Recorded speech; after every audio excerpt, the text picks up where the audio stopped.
We're here this afternoon after the Minnesota State Maverick 62-7 victory over the Wayne State Wildcats. Today, Coach Hoffner is joined by Zach Robertson and Shane Zylstra. Coach, let's get your opening comments on the win today. Well, I thought our guys were very motivated to play football.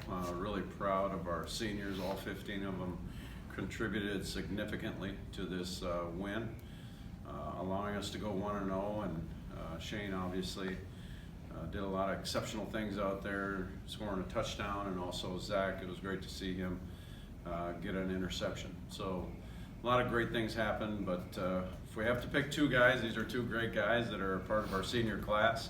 But there's a number of other guys who could have definitely joined us here at the podium, if you will. So very proud of our players, proud of getting everybody in the football game. Getting the bench unloaded in the second half was something that we really like to do because everybody got a chance to eat. Excellent. We will now open questions to the media. Coach Hoffner. Yes, sir. Jim Rowena from the Mankato Free Press. How are you? Thanks, Jim. All right, so this is third or fourth game in a row where you guys have won fairly handily. Are you concerned at all about maybe developing bad habits or maybe a sense of complacency when you win this easily?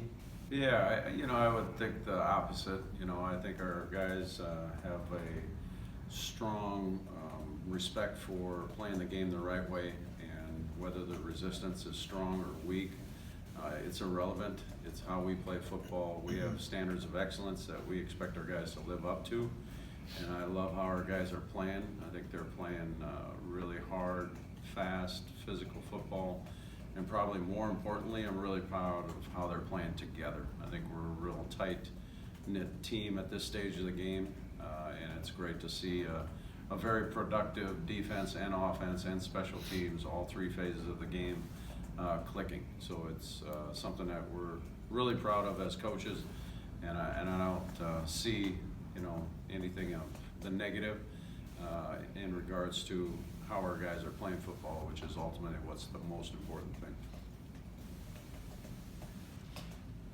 So a team like yours is scoring 50, 60, 70 points a game recently. Do you think the offense kind of overshadows the defense when those numbers start getting posted like that? Yeah, I don't think so at all. It was great to get all of our second and third cut in the game. Some of our second and third string guys, a couple of first stringers had to play just because we don't have a lot of depth at most of our positions. But it's great to see all the defensive guys contribute to giving up one touchdown on the game, which I think is outstanding. And our starters did a great job of getting a shutout in the first half. So Coach Kligowski's putting those guys in a great position to make plays, and I think they're definitely living up to his expectations.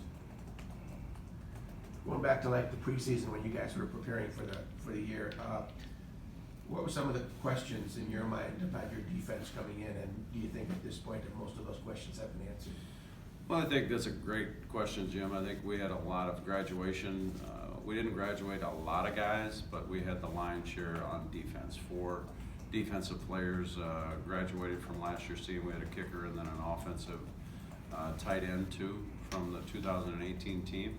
So just trying to get those guys to gel. We added a few new pieces to the puzzle, but all the pieces of the puzzle that were returning, I think, accepted the newcomers. And I think we've gotten better on defense. The first game probably wasn't indicative of how well we've been playing on defense. Outside of that game, I thought we played some pretty exceptional defense, and it's been the backbone of our team so far this year. Zach, I think this is probably your 5th year in the program, I would guess. Yes, sir. How do you think this defense stacks up to some of the previous defenses you played on? Well, I actually got here 2 seasons ago in 2017. Okay. I transferred in, but I don't know. I'd say similar to the last couple seasons. I just think the difference this year is we've gelled really well because we're all so close with each other, and it's a lot of the same faces in our defensive room. So I think a lot of us, we really play for each other and really don't care who gets all the credit. I think that's been the big difference this year. Is there anything about this defense that stands out at all as maybe a little unique from the previous ones? Or? I just think we play really fast. I think a lot of our guys are really comfortable in their positions and know the defense really well, so it's able to clear their mind offense that will play really fast. I think that's been the difference this year too. How beneficial do you think it is for a team like this to be able to have an opportunity to play so many of the people on the depth chart, second, third, fourth string guys? Oh, it's great, yeah. Especially in that second half, getting all those guys to be able to play, because you're just building more and more depth. And the more you can do that, the more guys you have ready to play. And then we don't have many guys getting tired if we can rotate more guys in. I think that's a big advantage too. So that's been huge the last few weeks.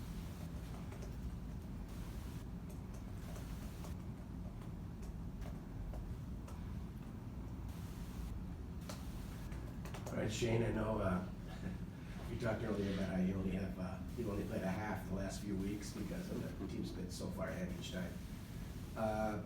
Is it easy to stay sharp when you only play half a game as opposed to a full game, or is that more of a challenge for you? Or? I wouldn't say so. I try to take the same mental approach each game, regardless of who the opponent is. You can't disrespect anyone in this league, so I just try to take that same focus in each game, whether I think I'm going to be out at halftime or not.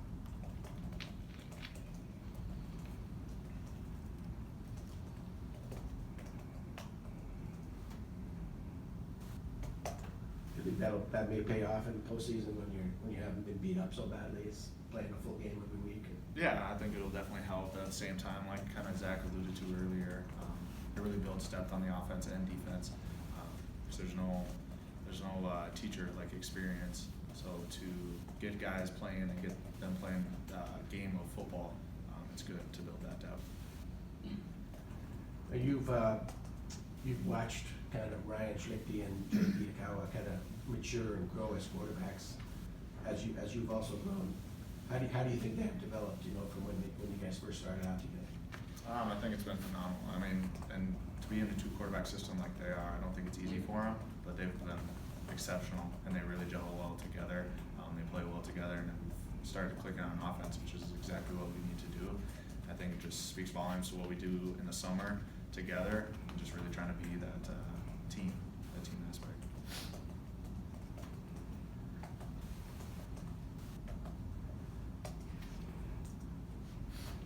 So do you think it says quite a bit about this program that you're able to clinch a share of the title and you still have 2 regular season games left?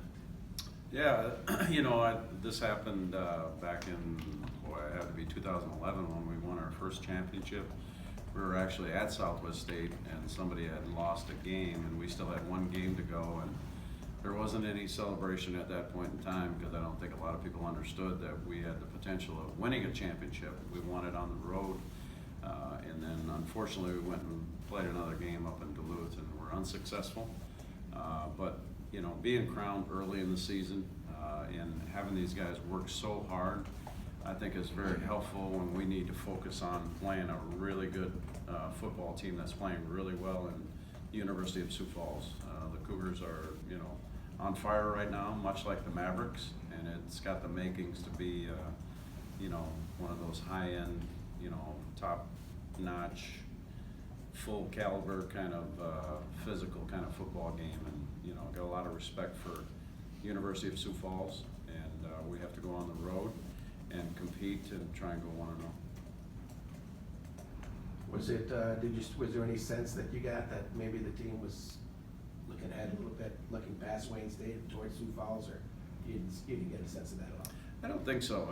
I'm really proud of our leadership and these 2 young men along with the rest of the seniors, and we have a real strong contingent of juniors also. I think our upperclassmen and the leadership that they portrayed and their focus and their mission, I think they have really high aspirations for this season, and winning a championship is never to be looked upon and frowned upon as something that happens every year, because every year it needs to be special. But I think this group of special young men are very focused, they're very motivated, and they're very inspiring to watch, and nothing surprises me. And they always impress, and so we're just elated to have the opportunity to work with them, and we're going to ride this as long as we can. We're going to go 1-0 as long as we can, and hopefully we make it around 6 of the playoffs. All right, that's all I have. All right, gentlemen, congratulations on the win today. Thank you. Good luck going forward. Appreciate it.